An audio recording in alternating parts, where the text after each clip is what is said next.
एक छोटी लड़की पहाड़ पर कुदाल चलाते हुए एक सड़ी सी लकड़ी खोद निकालती है।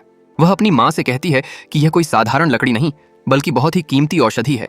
माँ यह सुनकर विश्वास नहीं कर पाती, लेकिन जब वे उसे औषधि की दुकान पर बेचने जाती हैं तो उसकी कीमत पूरे 60 तौल चांदी लगती है। यह सुनकर वहां मौजूद सभी लोग हैरान रह जाते हैं। दरअसल वह लकड़ी कोई साधारण चीज नहीं थी, बल्कि 1000 साल पुराना दिव्य जिनसेंग था, जिसने मानव रूप धारण कर लिया था।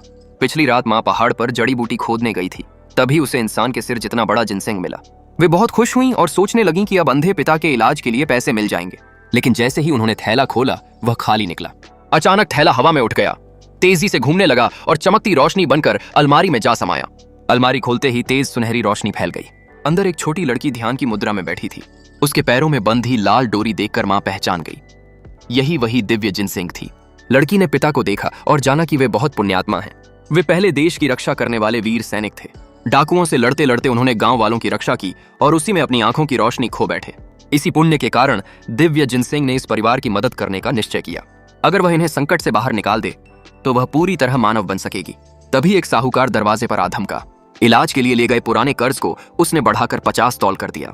उसकी नजर लड़की पर पड़ी और उसने कहा, अगर इस लड़की को मुझे दे दो तो कर्ज माफ कर दूंगा। ये मां ने गुस्से में साफ इनकार कर दिया। परिवार ने एकजुट होकर साहूकार को भगा दिया। लड़की यह देखकर भावुक हो गई और कर्ज चुकाने के लिए उन्हें पहाड़ पर जड़ी बूटियां दिलाने ले गई। घर लौटकर उसने पिता की आंखों पर विशेष औषधि लगाई। पहली बार में असर नहीं हुआ क्योंकि बीमारी बहुत पुरानी थी। उसी बीच साहूकार फिर लौट आया और इस बार लड़की को जबरदस्ती ले जाने की धमकी दी। मां ने सुबह कमाए 60 तौल चांदी उसे दे दी। साहूकार ने लालच में आकर रकम बढ़ा दी। तभी लड़की ने बाकी चांदी भी दे दी, जो असल में जहरीली घास से बनाई गई थी। घर पहुंचते ही वह चांदी घास में बदल गई और साहूकार को असहनीय पीड़ा होने लगी। अंत में लड़की ने पिता को अंतिम बार औषधि लगाने का निश्चय किया। उसी समय साहूकार गुस्से में वापस लौटा और पिता पर हमला करने चला।